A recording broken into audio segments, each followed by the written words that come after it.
Hello সবাইকে, good morning, happy new year guys. This is me নীলপদ্ম। Welcome to my another blog. তো বছরের প্রথম দিন আমরা কোথায় যাচ্ছি সেটা দেখতে হলে তো ব্লগটা কন্টিনিউ করতে হবে। বছরের প্রথম দিন তো পুজো দিতেই যাব, তো কোথায় পুজো দিতে যাবো সেটা দেখতে থাকো।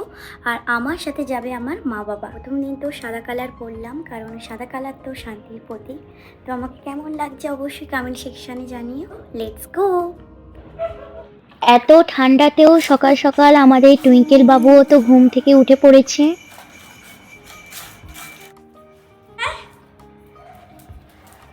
এই এতক্ষণ পরে যে ড্রাইভার এলো, অনেক লেট হয়ে গেল, এখন প্রায় 9টা বাজে। জানি না যেতে কতক্ষণ লাগে। যাওয়ার পথে দেখলাম এখানে কিছু লেখা হচ্ছে, আমি ভাবলাম নিউ ইয়ার লিখছে, কিন্তু না, এখানে পলিটিশিয়ানের নাম লেখা হচ্ছে। একটা মন্দির দেখতে পেলাম যেটা বিকেল 4টের সময় খোলে, আর এই মন্দিরটা আমরা আসার পথে দেখবো। নেচারটা খুব সুন্দর লাগছিল, রাস্তাটাকে দুদিকের গাছ দিয়ে ঘিরে ছিল।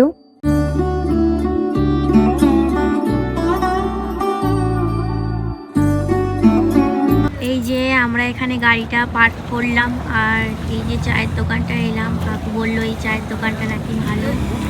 সকাল থেকে আমরা কিচ্ছু খাই না, নতুন বছরের সকালটা চা খেয়ে শুরু করলাম। গাইস, এখন আমরা ঘুগনি মুড়ি খাচ্ছি, একটু খাই দেখি। আর চারিদিকে ভীষণ বক্সের সাউন্ড বাজছিল, মনে হচ্ছিল এবার কানের পর্দাটা না ফেটে যায়।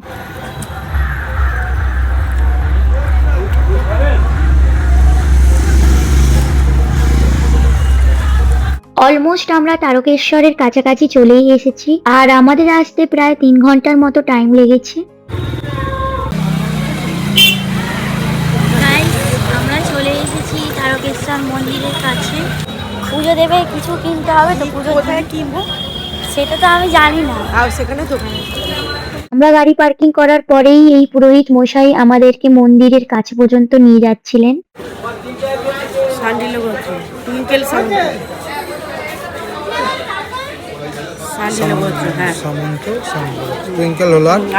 পাঁচটা নাম লেখালেন, প্রসাদ কটা হবে বলুন? পুরোহিত মশাই বললেন মন্দিরে ঢোকার আগে এই পুকুরের জলে যেন আমরা পা ধুয়ে নিই। এই পুকুরটা মন্দির থেকে একটু দূরে হলেও অনেকটাই ফাঁকা ছিল। মন্দিরের একদম সামনেও একটা পুকুর আছে, কিন্তু সেখানে ছিল অনেক বেশি ভিড়। আমরা এখানেই হাত পা ধুয়ে। তারকেশ্বর মন্দিরে পুজো দিতে গিয়ে একটা জিনিস তো খুব ভালো করেই বুঝলাম, আমাদের মতো তোমরাও যেমন সেম ভুল করো না। এখানে এটা ওটা বলে টাকা নিয়েই যাচ্ছিল আমাদের কাছ থেকে। আমাদের তারকেশ্বর মন্দিরে পুজো দিতে গিয়ে প্রায় 2000 টাকার মতো খরচা হয়েছে। তবে পুজো কতটা মন ভরে দিতে পারবে তার তো নেই। তবে কেউ যদি যাও একদম পুরোহিতকে ধরবে না। মনস্কামনা সিদ্ধি লাভ। আমাদেরকে এখানে বলছিল সাধারণভাবে লাইনে দাঁড়ানোর জন্য 551 টাকা দিতে হবে, আর ভালোভাবে লাইনে দাঁড়ানোর জন্য 1100 টাকা। আমরা 551 টাকা দিয়ে সাধারণভাবেই লাইনে দাঁড়িয়েছি। তবে বছরের প্রথম দিন তো অনেকটা বেশি ভিড় ছিল। ভোলে বাবাকে আমি ছাড়া আমার মা বাবা তো ভালোভাবে দেখতেই পায় না। ভোলে বাবাকে ভালোভাবে দেখেওছি আর জলও ঢেলেছি। তবে এর থেকে বেশি ভিডিও করা যাবে না, নিষেধ ছিল। প্রায় 1 ঘন্টা পর আমরা বাইরে বেরিয়ে এলাম পুজো দিয়ে। পুজো দেওয়ার পর তো অনেক বেশি ভালো লাগে। মা এখানে আমাদের বাড়ির জন্য আর কিছু রিলেটিভসদেরকে দেওয়ার জন্য কি ঠাকুরের কিছু জিনিস কেনাকাটা করছিল। ভালো হবে কিনা, ভালো হবে।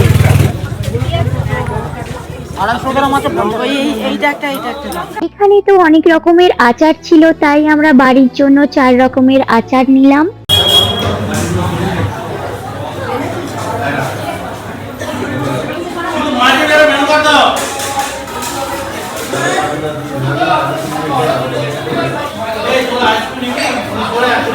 গাইস, আমরা এখন খেতে এসেছি লোকনাথ হোটেলে নিরামিষ খাবার।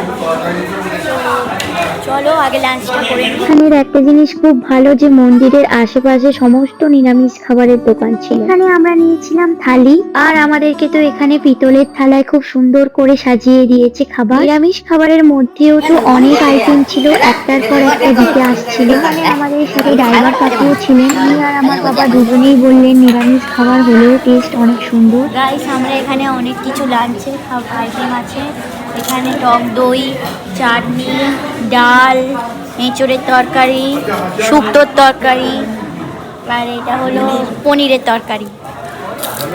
বেশ খাবারের টেস্ট খুব সুন্দর, আমরা খাচ্ছি। খাওয়া দাওয়ার পর তো আমরা মার্কেটটা একটু ঘুরে দেখছিলাম। এখানে অনেক বড় একটা মার্কেট ছিল, আর মার্কেট থাকলেই তো আমার মায়ের কেনাকাটার কোনো শেষ হয় না। তবে এখানে দোকানগুলোতে সব জিনিসের দাম খুব একটা বেশি ছিল না। ঠিক আছে, শ্যাওড়াফুলি, আমডাঙ্গা, কাশি, বেনারস, তারাপীঠ, এনার আন্ডারে মোট 12টা মঠ। 12টা মঠের মাথা হচ্ছে এই মহারাজ। উনি বলছিলেন এখানে যিনি মহারাজ, ওনার 12টা মঠ আছে টোটাল। এগুলো নানান জায়গায় আছে, আর এটাও একটা মঠ। তোর মতো একটা মিল দেখতে পেলাম একটু আগে।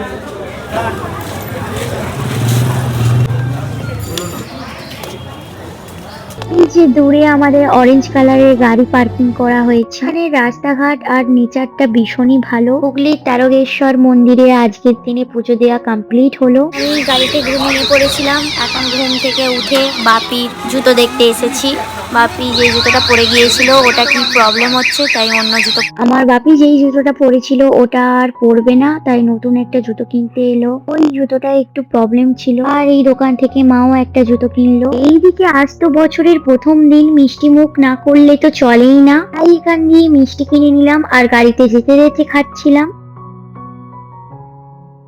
বাড়ি ফেরার পথে আবার একটা মন্দির দর্শন করতে আমরা চলে এলাম। এই মন্দিরের নাম ছিল মা মালাইচন্ডী মন্দির, যেটা ছিল হাওড়ার আমতাতে। আর মন্দিরের সামনে গোটা রাস্তা কত সুন্দর করে আলপনা দিয়ে সাজানো হয়েছে।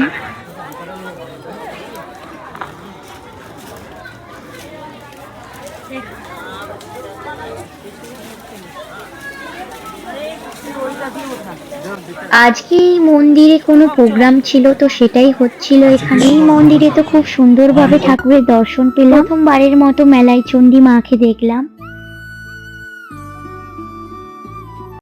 মন্দির চত্বরের পাশেই আর একটা মন্দির ছিল, সেখানে স্বামী বিবেকানন্দ, রামকৃষ্ণ আর সারদা মায়ের মূর্তি ছিল। এখানে বলতে গেলে পাশাপাশি অনেকগুলোই মন্দির ছিল।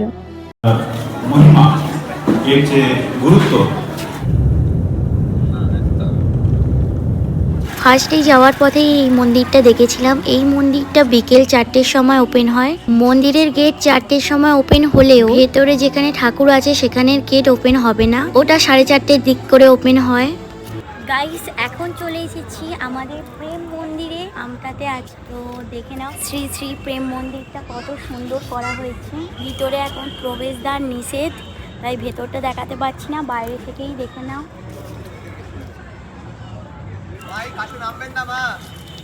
বাইরে গাড়ি পার্কিং করার কোনো প্লেস নেই, তাই মন্দিরের মাঠেই কার পার্কিং করেছে আমাদের।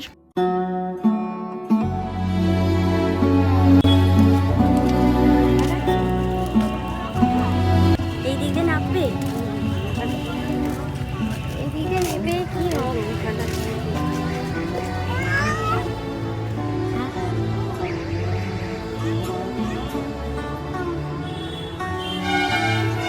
তবে হ্যাঁ, এই মন্দিরের পুরো নাম হলো শ্রী রামকৃষ্ণ প্রেমাবিহার আশ্রম।